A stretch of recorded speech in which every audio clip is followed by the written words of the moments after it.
요한복음 6장 1절부터 15절입니다.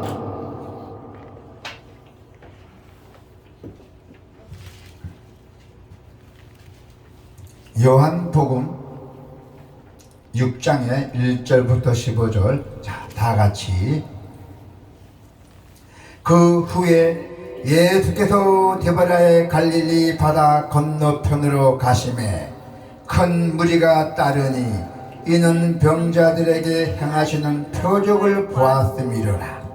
예수께서 산에 오르사 제자들과 함께 거기 앉으시니 마침 유대인의 명절인 유월절이 가까운지라. 예수께서 눈을 들어 큰 무리가 자기에게로 오는 것을 보시고 빌립에게 이르시되 우리가 어디서 떡을 사서 이 사람들을 먹이겠나 하시니, 이렇게 말씀하시면 친히 어떻게 하실지를 아시고 빌립을 시험하고자 하심이라. 빌립이 대답하되 각 사람으로 조금씩 받게 할지라도 200데나리온의 떡이 부족하리이다. 제자 중 하나 곧 시몬 베드로의 형제 안드레가 예수께 여쭈오되 여기 한 아이가 있어 보리떡 5개와 물고기 2마리를 가지고 있나이다. 그러나 그것이 이 많은 사람에게 얼마나 되겠사옵니까? 예수께서 이르시되 이 사람들로 앉게 하라 하시니 그곳에 잔디가 많은지라 사람들이 앉으니 수가 5,000명쯤 되더라. 예수께서 떡을 가져 축사하신 후에 앉아있는 자들에게 나눠주시고 물고기도 그렇게 그들의 온대로 주시니라. 그들이 배부른 후에 예수께서 제자들에게 이르시되 남은 조각을 거두고 버리는 것이 없게 하라 하심으로 이에 고든이 보리떡 5개로 먹고 남은 조각이 12바구니에 찼더라. 그 사람들이 예수께서 행하신 이 표적을 보고 말하되 이는 참으로 세상에 오실 그 선지자라 하더라. 그러므로 예수께서 그들이 와서 자기를 억지로 붙들어 임금으로 삼으려는 줄 아시고 다시 혼자 산으로 떠나가시니라. 아멘. 오늘 하나님의 말씀은 예수님께서 이 땅에 오셔서 어떻게 사역을 하셨는지, 어떻게 우리 굶주린 백성들을 먹이셨는지 하는 방법입니다. 하나님께로부터 오는 영광을 따라서 사역을 했던 것이죠. 그래서 오늘 본문에서는 예수님께서 인생의 문제를 해결하시는 모습을 살펴보기로 합시다. 예수님은 인생의 문제의 해결사로 오셨습니다. 또한 예수님께서는 여러분들에게 구주로 오셨던 것입니다. 우리 그리스도인들은 큰 문제, 어떤 문제가 직면할 때는 우리는 그 하나님의 능력을 의지해야만 한다는 것이죠. 그럼에도 불구하고 우리 많은 사람들은 끝까지 내 자신의 능력만 의지하라고만 합니다. 자, 오늘 본문에서 요한은 인간으로서는 행할 수 없는 한 이적을 예수님께서 행하시는 모습을 소개합니다. 문제를 해결하시는 예수님의 그 위대함을 보여주고 있는 모습입니다. 자, 연약한 것을 들어서 강하게 일하셨잖아요. 예수님은 능히 훌륭한 병령자였어요. 그는 사람을 적재적소 배치하여 바른 일을 하게 하셨던 것입니다. 우리 교회 안에도 자기 성격에 맞게끔 직분을 주잖아요. 그런 것입니다. 지성적인 빌립에게 굶주린 무리의 식사 문제 해결을 촉구했어요. 빌립은 그 지역을 잘 파악하고 있던 분입니다. 그런데 예수님께서 빌립에게 시험을 냈잖아요. 작은 것을 들어서 풍성하게 하시며 연약하고 미련한 것을 닦아사 또 강하고 지혜로운 것을 부끄럽게 하시는 것이 하나님의 방법이에요. 그때 예수님께서는 빌립에게 이 많은 사람들을 어떻게 먹여 살리냐고 예수님께서 빌립에게 시험을 던졌어요. 자, 사람들이 하나님을 의지할 때 일하셨어요. 하나님 의지할 때 일을 했다는 것입니다. 자, 6절에 보니까요, 이렇게 말씀하시면 친히 어떻게 하실 줄 아시고 빌립을 시험하고자 하심이라. 예수님께서는 제자들의 지식을 의지할 때는 일하지 않습니다. 지식을 의지할 때는 일하지 않습니다. 예수님께서는 하나님 이외에 방법만을 찾을 때, 하나님의 방법만을 찾을 때 예수님께서는 결코 역사하지 않으신다 했어요. 또한 상황만을 헤아리고 현 상황을 파악하고 또 하나님을 제쳐놓고 이적을 절대로 일어나지 않는다는 것입니다.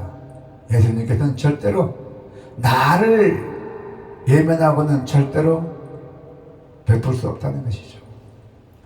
그래서 하나님의 말씀에 순종하고 우리가 가진 것이 무엇인지 우리가 잘 파악해서 그것을 주님에게 드릴 때 역사가 일어난다는 것입니다. 할렐루야. 우리가 당하는 문제 그 자체는 문제가 아니에요. 다만 내 자신의 힘으로 해결하려고 애쓰는 것이 문제죠. 우리 그리스도인은 어떠한 방식으로든 타협을 합니다. 예수님께서 해주신 겁니다. 금방 성경 말씀대로 이 큰 이적을 베풀었잖아요. 5,000명이나 되는 그 사람들을 빵 5조각 물고기 2마리로 다 먹이고 남았다 했잖아요. 그러나 사역의 방법과 수단은 참으로 다양합니다. 다양해요. 또한 학문의 발달과 그리고 지식의 공유로 성공적 사역을 위한 다양한 방법들도 제시되어 있어요.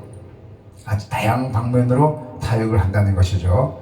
그러나 예수님은 수천 명을 먹이시는 그 사역을 통해서 통상적 방법으로 사역을 하지 않아도, 그렇게 안 해도 성공하는 법을 또 보여주셨어요.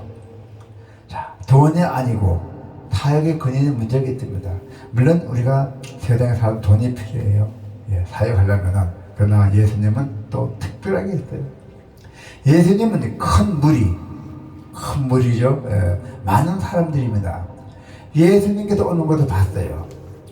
많은 사람들이 예수님께서 왔어요. 보면서 빌립을 시험하셨어요. 예수님께서 빌립에게. 예수님은 그들을 먹이시는 떡을 어디서 구할 수 있겠느냐고 물으셨지만은 빌립은 돈이 얼마면 되겠습니까? 하고 이렇게 대답했어요. 그러나 예수님은 아직까지도 빌립이 하늘의 금부화가 가득 있다는 걸 모르고 예수님이 말씀하셨어요. 예수님은 하늘의 풍성함이 얼마나 큰지를 보여주셨어요. 자, 사역을 할 때 돈이 많이 필요합니다, 사실은. 그러나 머리 들 것도 없으신 예수님께서, 잠잘 데도 없는 예수님께서도, 예수님은 그 많은 사역을 하면서 아주 지속적으로 사역의 수단이 아닌 근원을 가르쳤다는 거예요. 근원 문제점을 가르쳤던 것이에요. 교회와 성도는 하늘로부터 오는 영광을 구하는 자들이에요. 사역은 하늘의 신비에 의지한 행동이에요. 사역이 기적을 베푸는 것입니다. 하늘로부터 오는 영광을 구하고 하나님께서 나오는 그 능력을 의식하지 않으면은 모든 사역은 하나님의 나라의 것이 될 수가 없다는 것입니다.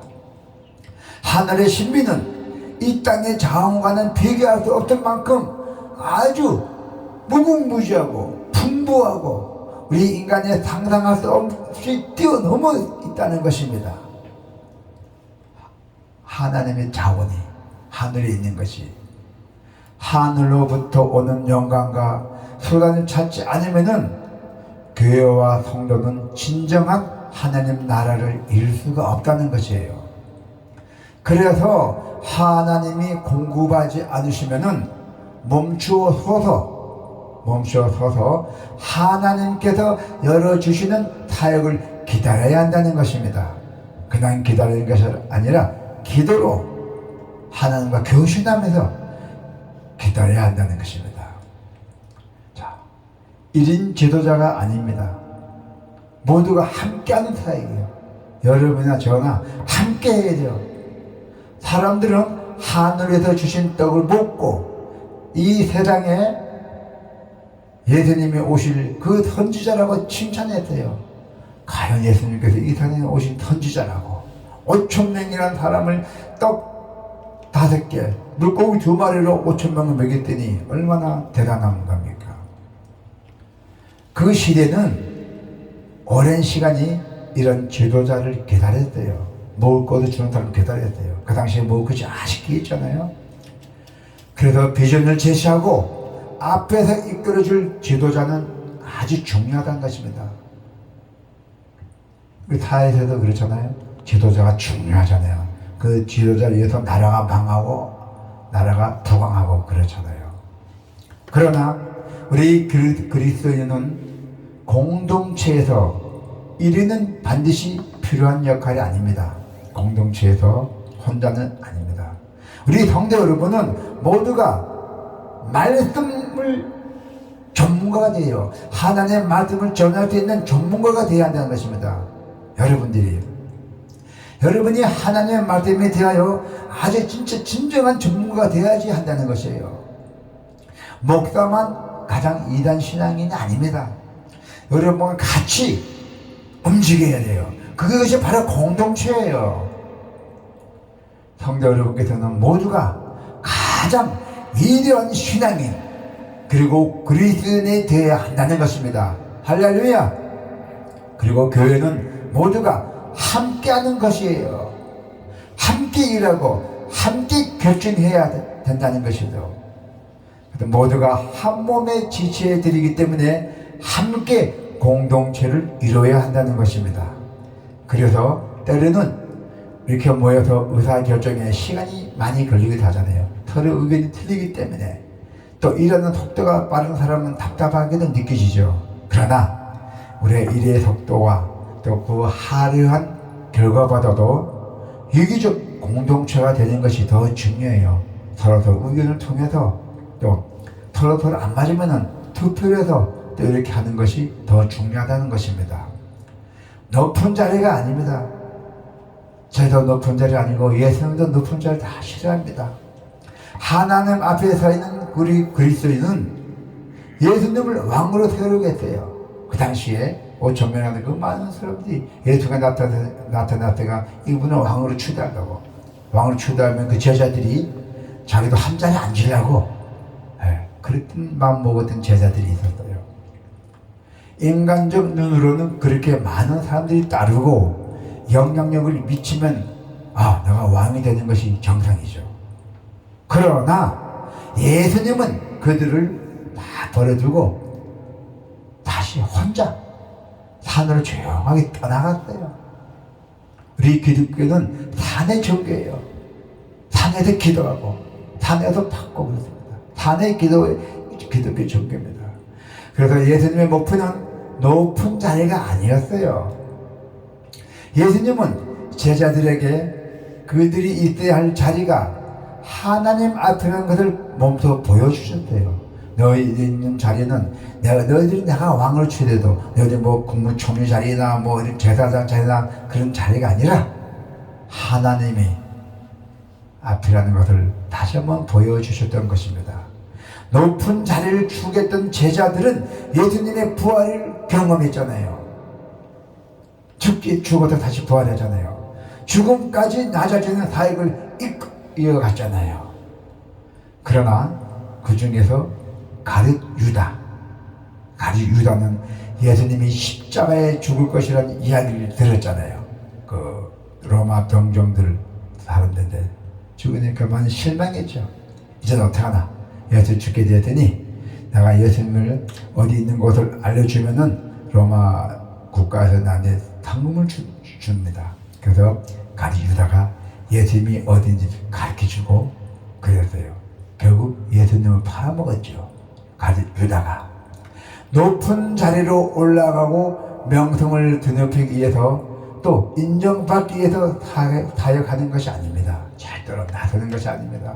기적을 베푸는 것이 아닙니다. 내가 높은 명성을 높이기 위해서는 우리 그리스도인으로서 있어야 할 자리가 어떤 자리를 알아야 돼요. 내가 과연 이 자리에 앉아야 될지 안 앉아야 될지 알아야 돼요. 보세요. 이 사회적으로 보세요. 지금 그 내란 사건 보세요. 그 사람들 무슨 죄가 있어요? 국문청 한덕수나 들었자리 무슨 죄가 있습니까?